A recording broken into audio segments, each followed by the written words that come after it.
जी जी, श्री असदुद्दीन ओवैसी जी। जी बहुत शुक्रिया सर, आपने मुझे आज एक तारीखी बहस पर बोलने का मौका दिया।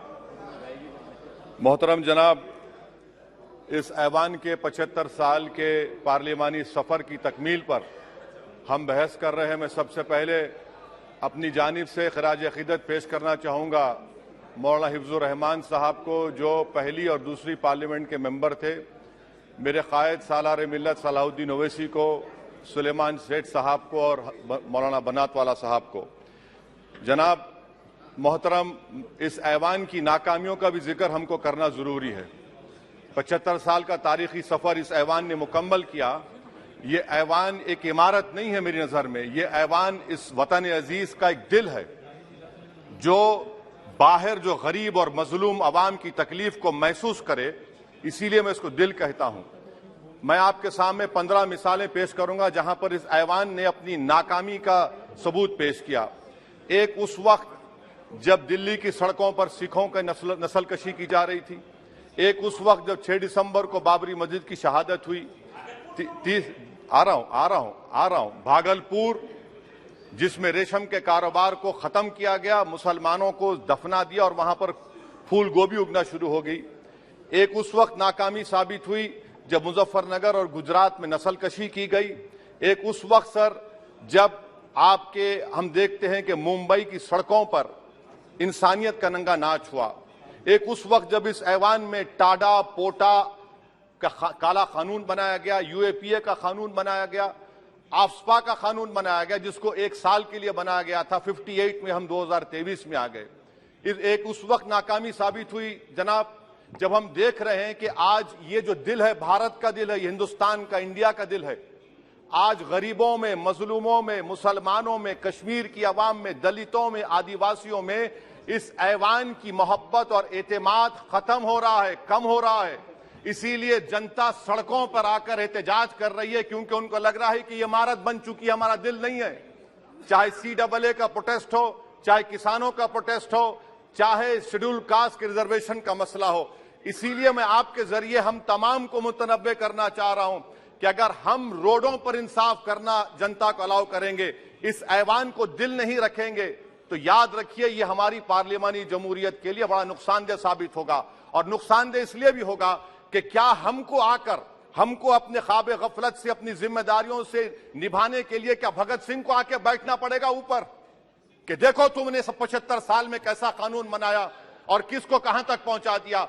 स्पीकर जनाब, इसीलिए मैं कह रहा हूं कि हम तमाम को अपनी जिम्मेदारियों को निभाना पड़ेगा। ये इमारतें ईंट से बनी हुई जरूर हैं, मगर ये इस इमारत में दिल है। इस इमारत को दिल के तौर पर बरकरार रखना पड़ेगा। स्पीकर सर, एक और मिसाल दे रहा हूं जहां पर इस ऐवान की नाकामी है। सर, अब तक लोकसभा के कितने 899 मेंबर कामयाब हुए। अब बताइए सर, पार्लियामेंट्री जमहूरियत में शराकतदारी की जमहूरियत है, रिप्रेजेंटेटिव फॉर्म ऑफ डेमोक्रेसी में 8,992 में कितने मुसलमान कामयाब हुए? कितने सर? 520, जबकि 1070 को इस ऐवान का मेंबर होना चाहिए था। कितना डिप्रीविएशन है सर? कितना डिप्रीविएशन है? 92% डिप्रीविएशन है। इस मौजूदा पार्लियामेंट में स्पीकर साहब सिर्फ 26 हैं, 14% मुसलमान और सिर्फ 4.8 उनका रिप्रेजेंटेशन है। बताइए, हम वोट डालने वाले बन गए, वोट लेने वाले नहीं बने। या तो हकीकत यह है कि आप वोट डालना नहीं चाहते उनको, आप सबको वोट डालेंगे, मगर जहां पर मुसलमान आएगा वो कामयाब नहीं होगा। बताइए, जब दिल में एक 14% आबादी की नुमाइंदगी नहीं होगी तो आप क्या फैसले करेंगे? क्या इस ऐवान को हम कहेंगे कि ये रिप्रेजेंटेटिव फॉर्म ऑफ डेमोक्रेसी है? स्पीकर साहब, मैं आपको एक और मिसाल देना चाह रहा हूं। बाबा साहिब अंबेडकर ने सही कहा था, अंग्रेज उस जमाने में पार्लियामेंट बुलाते थे टैक्स बढ़ाने के लिए। हम उसी रास्ते पर जा रहे हैं, हम उसी रास्ते पर जा रहे हैं। हम तो बाबा साहब अंबेडकर को हमने सच साबित कर दिया। स्पीकर सर, आखिर में मैं आपको बताना चाहूंगा कि आज आप देखिए कि चाणक्य ने क्या कहा था। चाणक्य ने सही कहा था।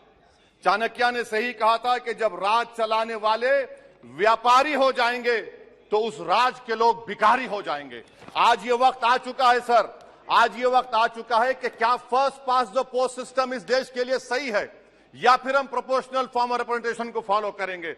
First pass the post system, जिसके पास एक मजहब का वोट होगा, जिसके पास दौलत होगी वही इस ऐवान में आ रहा है। इसीलिए हम कह रहे हैं कि आप इस जमहूरियत की नाक, कहीं ये जमहूरियत कमजोर ना हो जाए, मुझे इस बात का डर है सर। आखिर में मैं खत्म करने से पहले एक बहुत बड़े शायर ने कहा था, उस पर खत्म करना चाहूंगा कि अभी चिरागे सरे राह को कुछ खबर ही नहीं, अभी चिरागे सरे राह को कुछ खबर ही नहीं, अभी गिरानिए शब में कमी नहीं आई, अभी गिरानिए शब में कमी नहीं आई, निजात दीदे दिल की घड़ी नहीं आई, चले चलो कि मंजिल अभी नहीं आई। स्पीकर साहब, आखिर में याद रखिए एक बात को मैं सबसे कह रहा हूं कि पिच बदलने से गेम नहीं बदलता, गेम को बदलना पड़ेगा।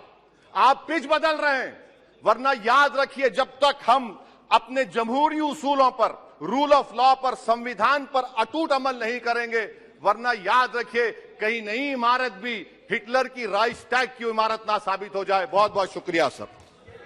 ये नहीं, ये श्री अरविंद सावंत